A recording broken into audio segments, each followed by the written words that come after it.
My 44-year-old female, mom 64, is a little too in love with my ex-husband, 43, even though it's been 13 years since our divorce was finalized. My ex and I had one child together, a son who is now in his mid-teens.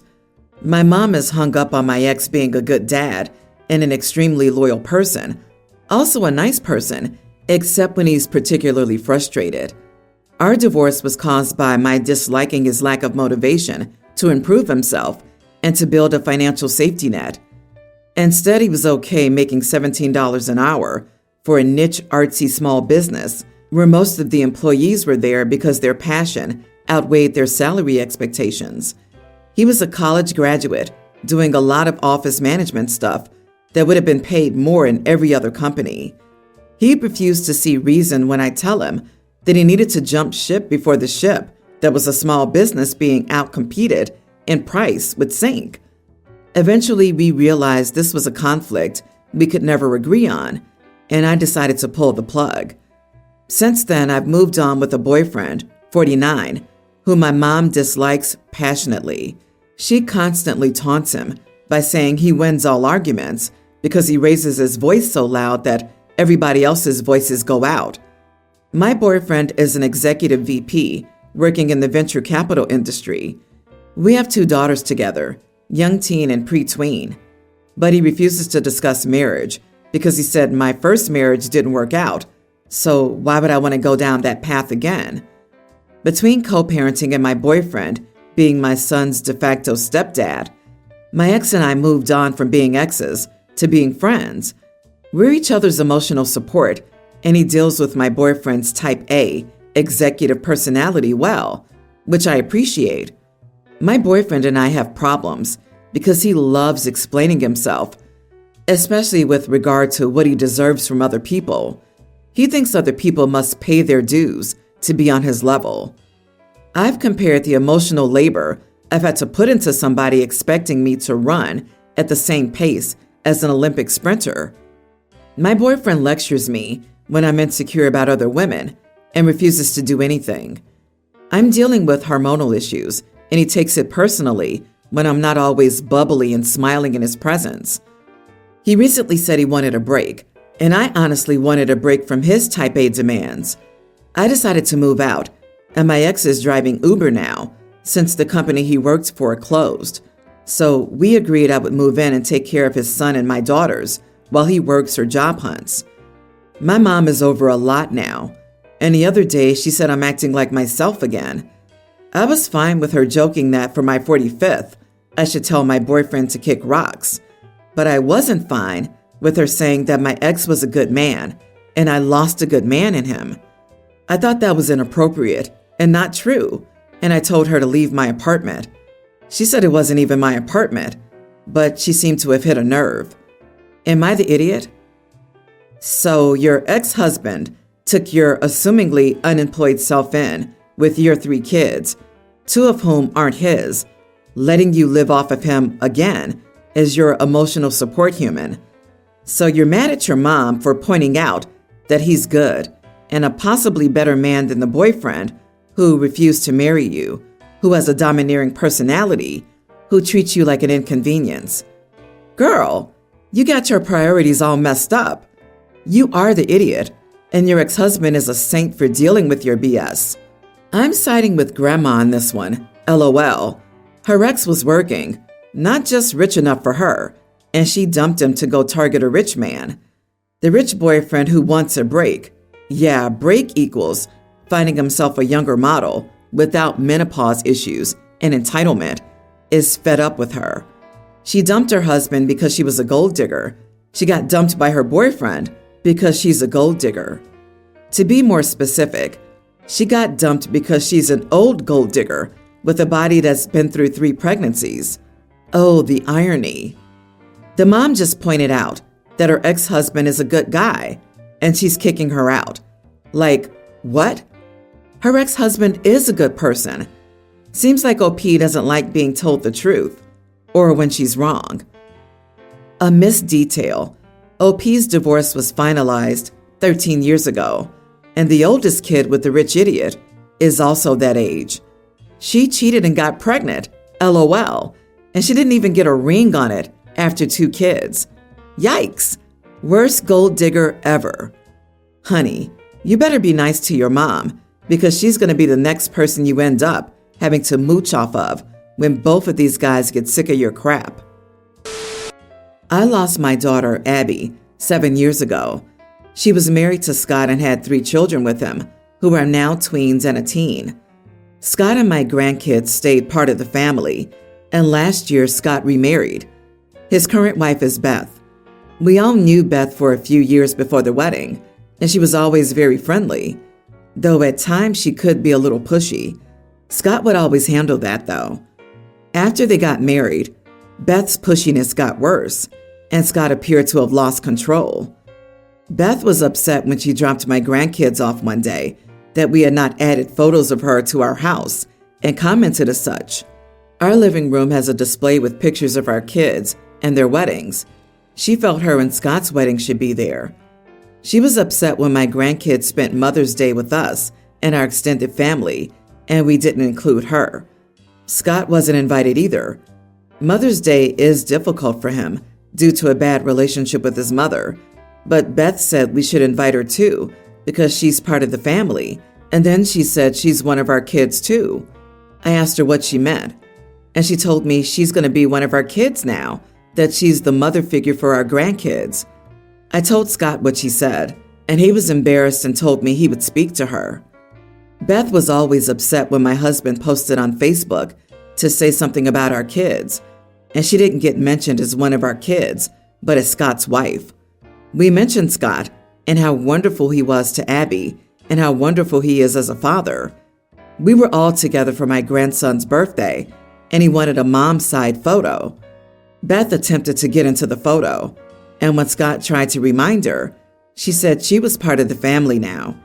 He pulled her aside and the photo was taken without her, but she told one of my sons after that she felt like we weren't treating her as a daughter, and then said Scott had never treated her as a lesser wife. We saw them a little over Christmas, and Beth was upset that we just got them a joint gift for her and Scott, instead of getting her one alone. She told me she's tired of feeling like she's not really family, and said she feels like we always put Abby first when she's here now. I saw red after this, and I told her she could never take my daughter's place, and that the fact she ever thought she could was outrageous.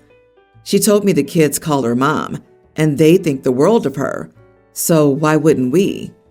I told her the kids have always called her Beth when I hear them, and she turned around and said that's our fault because the kids should be calling her mom and they don't. She lost it from there. Beth stormed out, and I explained what happened to Scott. He apologized and left the kids with us so he could speak to her.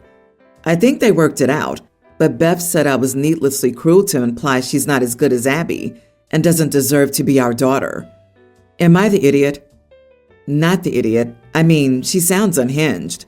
No logic would suggest she would ever be like a daughter to you, even if your grandkids do consider her a mother figure, now or in the future. That's not a transitive relationship. She's married to your daughter's widower. That's it. There's no familial relationship between her and you. If she's consistently pushing this gonzo, replace Abby, in every aspect of her life agenda, that's honestly kind of scary. It sounds really weird. You've included Beth in what you're comfortable with, but you're not obligated to treat her like your daughter. It's bad enough that Beth's trying to erase Abby as the kid's mother, but to try and replace Abby as OP's daughter is disgusting and disrespectful. Are we sure Scott and Abby didn't cross paths with Beth before Abby died? I'm not saying Scott cheated, but Beth sounds obsessed with becoming Abby or taking Abby's life for herself. I'd like to know what's going on in the house. Are Abby's pictures still up? Are the kids allowed to talk about their mother at home? I mean, this can't be a compartmentalized thing, right? If she's this obsessed with becoming Abby to Abby's parents, what is she saying to teachers and everyone else in the kids' lives? The fact that she had to physically be held back from getting into stepson's mother's side of the family pic is super alarming. My daughter, teen, caused a huge amount of damage to the family car around May. It was 100% her fault since she was texting while driving and went off the curb. She was fine, but the wheels and axles got messed up badly. It would cost about $3,000 to get it fixed. Luckily, our insurance covered that, even though our rates did go up, so the car got fixed up. My wife and I decided she needed to pay it back as a punishment, so we had her get a job, fast food, and have been collecting her money after every pay period. This got back to my sister, and she blew up on me about stealing from our kid and called me an idiot. I need an outside opinion. The money we're taking goes into her college account. Her paychecks are pocket change to what my wife and I bring in. We don't need it. We're doing it as a lesson. That's it. Am I the idiot for taking my daughter's paycheck for the whole summer? Not the idiot. Actions have consequences. If she's old enough to have a driving license, she knows not to text and drive. Next time, she'll be more responsible when driving a vehicle that's not hers. Plus, that could have resulted in a serious car crash or hurt a third party. Your sister needs to mind her business and let you parent your kid. The money is the direct cost of her actions, not an arbitrary punishment. This is definitely an example of natural consequences. Though, how much has insurance gone up? Insurance covered the damage, but which would have been a higher cost? The $3,000 out of pocket or the increased liability on her insurance? Because that should actually be factored into the consequences. You could have left her a percentage, 20 to 50%. I was looking for this. Absolutely agree. If insurance paid for it and you don't need the money for a deductible, why are you taking her entire paycheck? The logical consequence here was to have her pay the increase in insurance, maybe her phone bill or something, since she was on her phone while driving. Maybe lose phone and/or driving privileges for a while. But taking her whole paycheck seems extreme, even if you are saving it for her. So this has been a long thing coming. My soon-to-be husband has a sister. Let's call her Mia. Now, Mia and I do not click very well. I'm polite, but I wouldn't say we're friends. I felt his family forced me to make her a bridesmaid, or she would be sad. I'm going to be blunt. Mia is fat and very insecure about it. This has led bridesmaid dress shopping to be a nightmare. We could never find something she wanted, and all the other bridesmaids and I liked. So I gave everyone 2 options to vote on. Option 1 was getting a dress that can be styled multiple ways, or picking from a collection so everyone matches, but they'll need to pay for it.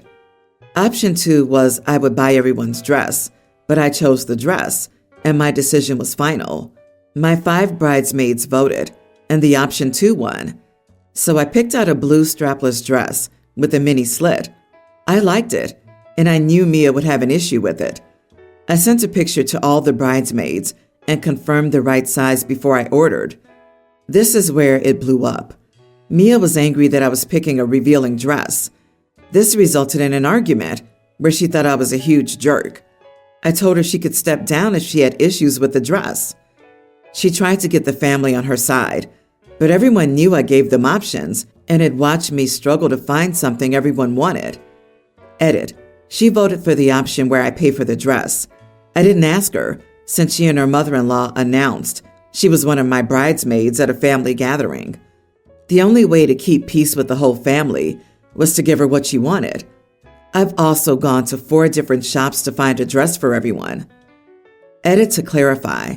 She voted for me to buy the dress. Everyone voted for that. You are the idiot in every way. You chose the dress with the sole purpose of bullying her into dropping out. Use your big girl words if you don't want her as a bridesmaid. Don't act like a mean middle school girl. You are a grown adult, and this is your wedding. You should be able to properly communicate instead of agreeing just to be passive-aggressive or letting the mother-in-law walk all over you. This will be a disaster. Going against the grain, I say, not the idiot. Mia voted for the you pick, and your word is final, aka the one where Mia doesn't have to spend money. She should have voted the other way if she didn't want that. The idiots here are mother-in-law and Mia. Mother-in-law for announcing Mia's a bridesmaid, Mia for being difficult. I'm fat, And if I don't fit the same dress as everyone else, I'd have voted for buying my own from a collection. Mother-in-law and Mia announced her bridesmaid status, specifically to force OP. OP's mistake was not stopping it then. Well, that clearly's worked out super well. Oh, I'm so sorry. I'm not sure where you got that idea, but it's not true. I'm sure we can find you a place in the wedding, but my bridesmaids are already set. Yes, it will be unpleasant, but the best time to set boundaries is the first time someone tries to stomp on them. The longer you let people push you around, the harder it is to stop them later. Everyone's the idiot here. Your mother-in-law for trying to shoehorn Mia as a bridesmaid, and you for not having the backbone to say that you will not have Mia as a bridesmaid. Neither of you is doing Mia any favors by coddling her instead of enforcing the crucial, not everything is going to go your way lesson from the start. I, 57 female, have 2 sons, Sam 28 and Alex 25. My husband Dean was more money-minded than me and took care of all of our finances. He passed away last year and left me with everything. I was recently diagnosed with cancer, and I thought it best to sort out all the finances. Alex helped me set up a meeting with Dean's lawyer, and I created a will. I chose to give the house to Alex and Sam 50-50. However, I added some stipulations for Sam. Sam is not great at managing his money and has gambled in the past. I personally don't agree with gambling, but Sam is an adult, and it is his money. However, I voiced my opinion about gambling more when Sam got married and had children, as his decisions would affect his wife and his children. Their marriage was rocky 3 years ago when Sam told his wife he had gambled away their rent and she was about to leave him. They managed to pull through, and since then, Sam has joined Gamblers Anonymous. I want my house to stay in the family, as it has for the past 3 generations, and my lawyer told me about a life estate with a remainder interest. I wrote this for Sam, so the house will go straight to my grandchildren after Sam. Sam will only be able to live, not sell and use the house, and after he passes, it'll go straight to his children. Alex doesn't have these restrictions, but technically wouldn't be able to sell either, as he doesn't have Sam's permission. Alex's portion is willing straight to him, though. I hosted dinner at mine, inviting Sam and his family and Alex, and showed them my will. Sam got very upset when I explained my will, and he said I don't trust him over something that happened ages ago, and that I favor Alex. He's not talking to me. I'm not sure if I'm in the right here, and I just want Sam to talk to me. Not the idiot. For similar moral reasons, my parents are bypassing one sib and settling their inheritance portion on their kids, grandkids, access at 18 for college fees, full access at 25. In the ensuing dust-up, my parents were like, look, it's not about you anymore. It's about your kids, and you should be okay with that. Since you're not, it solidifies our reasoning to give it to them. Exactly. Any addict will lie. They hold nothing sacred, most certainly not a valuable and nostalgic asset, such as a family home. That property would get liquidated in a heartbeat and vaporized at the casino. Your son's anger is likely proof that you made the right call. I think splitting makes you the idiot, though. I can appreciate wanting to keep the house in the family and wanting Sam and his children to get something from the estate, but you're engineering a conflict by not giving the house to one of them. It's untenable for 2 families to co-occupy a home under most circumstances. If you can't trust Sam, give the house to Alex and get Sam some other compensation from the estate. The only way to get a fair split on the property is by selling it and dividing the cash. This is my thought as well. If you don't allow them to sell the house, how exactly do you see this playing out long term? They can't or won't both live in the house together, raising your grandkids, as it doesn't sound like it's set up to be a 2-family home or a duplex. And then even once it's willed to the grandkids, in 50 years when your son passes, then what? It's a house co-owned by 3, 4, 5 people? You're signing your kids up for a lifetime of conflict by forcing them to co-own an asset that will take time and money to maintain, regular expenses that need to be worked out, etc. It's a recipe for disaster.